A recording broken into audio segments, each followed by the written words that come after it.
Hey guys, good morning. Today I'm making Boulangère potato. I've got about 4 or 5 onions which I've chopped up in this pan. Oh, by the way, the light is now restored. I've managed to get hold of a tube, and we don't need to use a torch to shine the light anymore. So the onions have softened very nicely, and what I need to do now is to turn the heat up a little bit and let the onions turn a little bit more golden in colour and texture. That shouldn't take very long.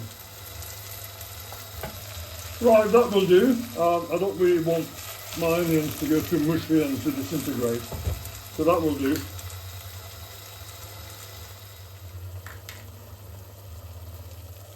It will now go at the bottom of this dish.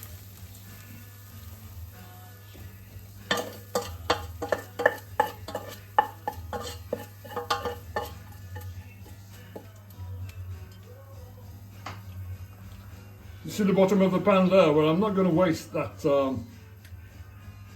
caramelization. I'm going to add some chicken stock to that to deglaze it, and then that will serve to finish off the dish.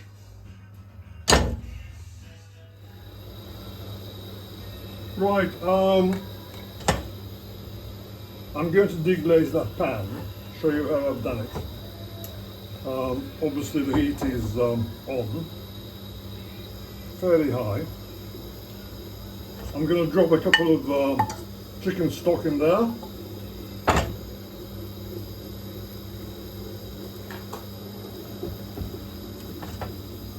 So the pan's building up a bit more heat. See how it's all bubbling away? Nice! Now, pour some water in it. I won't need that much. And give it a good stir to remove all that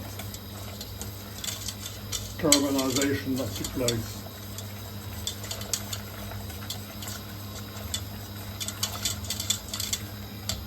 Bit more water.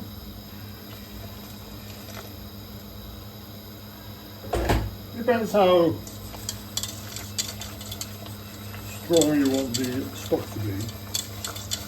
As I said, I'm not going to use all of it. Can you see how the bottom of the pan is cleaned up now nicely? Yeah? So that will go on one side until I'll need to use it when I finally assemble, when I'm assembling the Boulangère. Right, push up to the rear. There you go. The onions have been nicely spread out.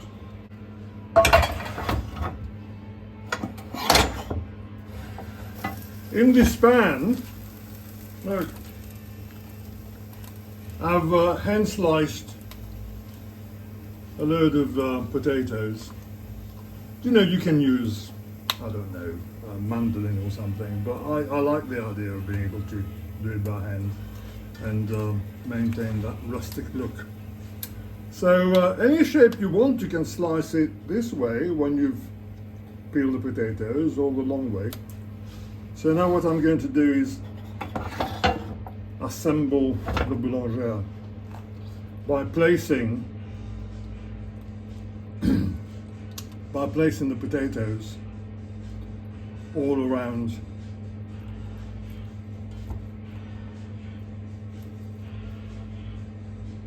the dish.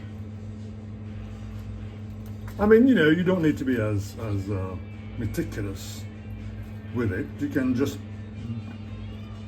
drop it all in if you want and just let it and flatten it by hand.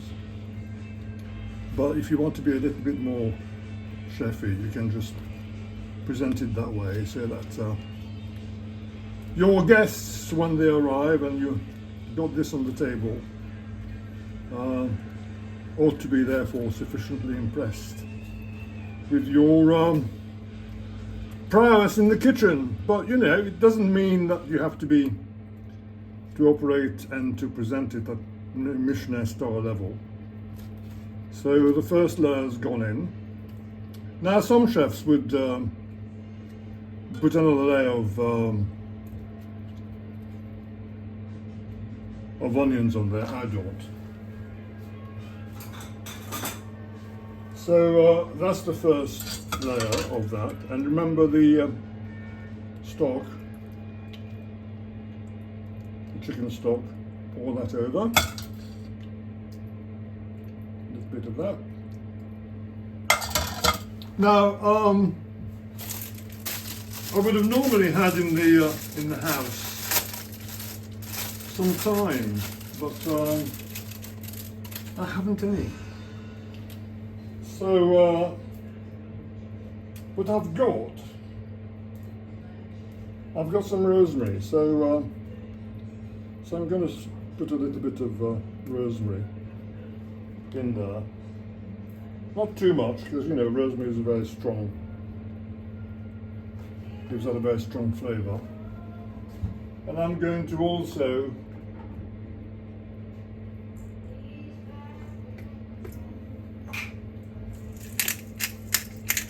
add some more black pepper to it.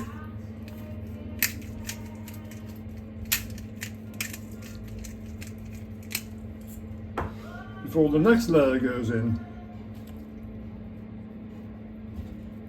I can smell that rosemary, it's lovely.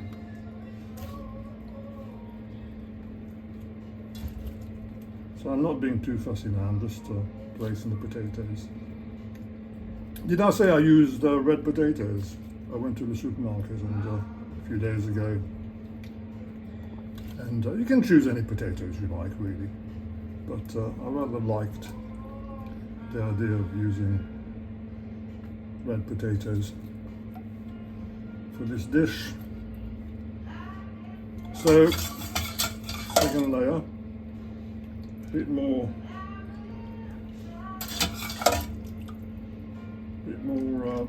chicken stock.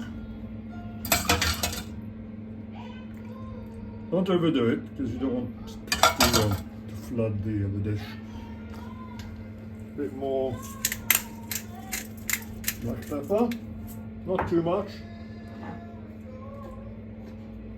And you know how fond I am of cayenne pepper? Well, I know it's not usually used in Boulangère potatoes, but I'm going to add a little bit to it. Right, and the last layer.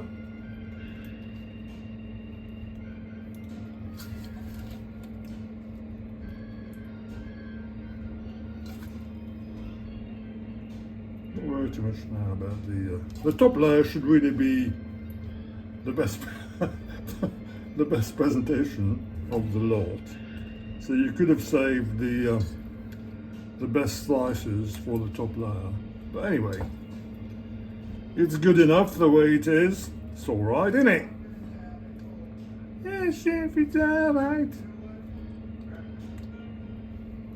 Where were you trained, Roger? You weren't trained in a fucking Michelin star hotel, were you? Restaurant, were you? Well, I have worked in Michelin star, but this is domestic. This is like home cooking. You don't want to fuck about too much, do you? Just get it done, man. A bit more potatoes left here, so let's just add all these little bits to it. Right. The last bit of black pepper. Now, and the last bit of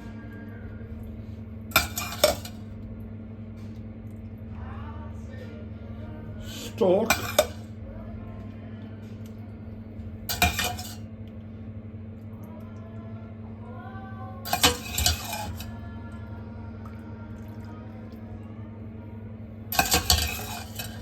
Yeah, let's use it a little bit more.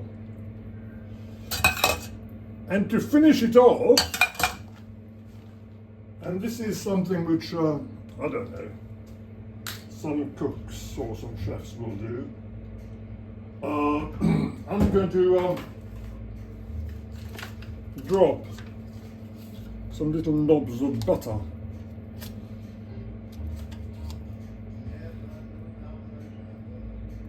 on it. That will add, in my view, just a creaminess to the finished dish, and flavour as well.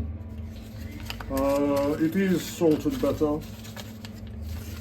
It is salted butter, but you know, be careful with your salt though. If you know you're going to use salted butter or whatever else, even the stock is you know, salty, so be careful and watch how much you put in.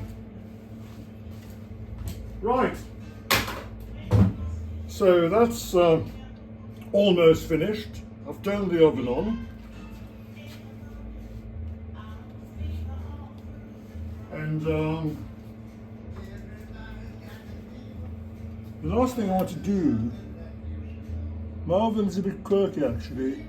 It says, when it says 240 or when it says 200, I think it's about 40 degrees off. So I'm going to put it there. I'm going to turn it down to what I can see, which is between 200 and 160, so 180 will be enough heat to cook this out. What I will also do is to put a cartouche on top. Yeah, cartouche, just to, normally a cartouche is a round piece of greaseproof paper which you put on top of your dishes just to protect it from getting burnt at the top. Last stages I will remove the cartouche. In the last 10 to 15 minutes I will remove the cartouche and let it get some colour. So there we go, we're going to shove that in the oven and come back to it in about an hour's time. Yeah. There it is, guys. Yes, yes, yes. I'm very pleased with that. There's enough there to feed, as a side dish, 6 people.